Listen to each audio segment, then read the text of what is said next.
Okay, now that I got some other stuff out the way, I can get back to doing what I love to do. 5 things that'll make every redneck mad.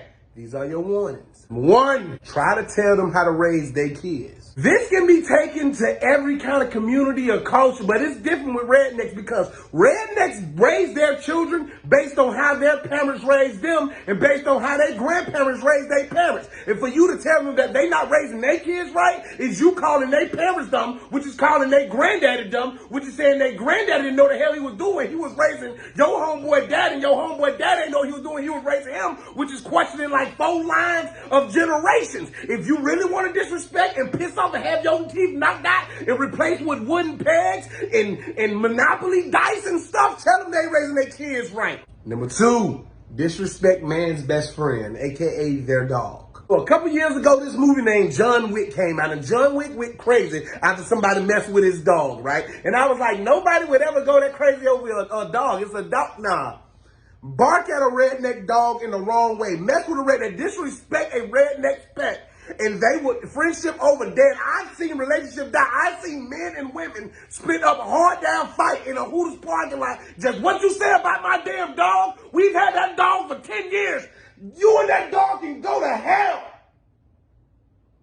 Somebody bring the chopper in. Somebody bring the chopper in because she is gonna punch him in the mouth with the back of her fist. Bring the chopper in. Man's best friend is on a whole different level when dealing with your redneck homeboys and homegirls. They do not play about their pets. They do not play about their dogs. Most rednecks don't have cats. So if you want to bring a cat to a redneck, then you might as well bring nothing to the redneck because a redneck gonna want that hound dog. No Elvis. But 3, disrespecting Walker Texas Ranger, aka Chuck Norris. Now, when it comes to martial artists, you know, black folks, we had Michael Jai White, we had Wesley Snipes doing roundhouse kicks in the middle of airplanes. The world had Bruce Lee. Rednecks got Chuck Norris. Don't play with him. Don't touch him. Don't talk about him. Don't disrespect him. Rednecks will tell you that Bruce Lee would have been dead already because Chuck Norris was no joke. Wesley Snipes would get kicked out of an airplane window running up on Chuck Norris the wrong way. Mike Tyson couldn't touch Chuck Norris if you ask the right redneck. If you want to piss a redneck off, if you want to make a redneck man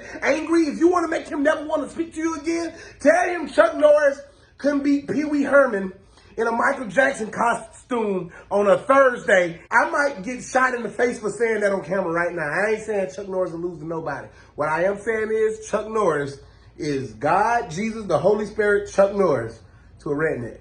Number 4, their ability to think outside the box. You really want to disrespect the redneck? You really want to piss them off? You really want to not come around their area no more? Tell them a simpler way to do stuff. Tell them that stop thinking so much. Let's just go buy it.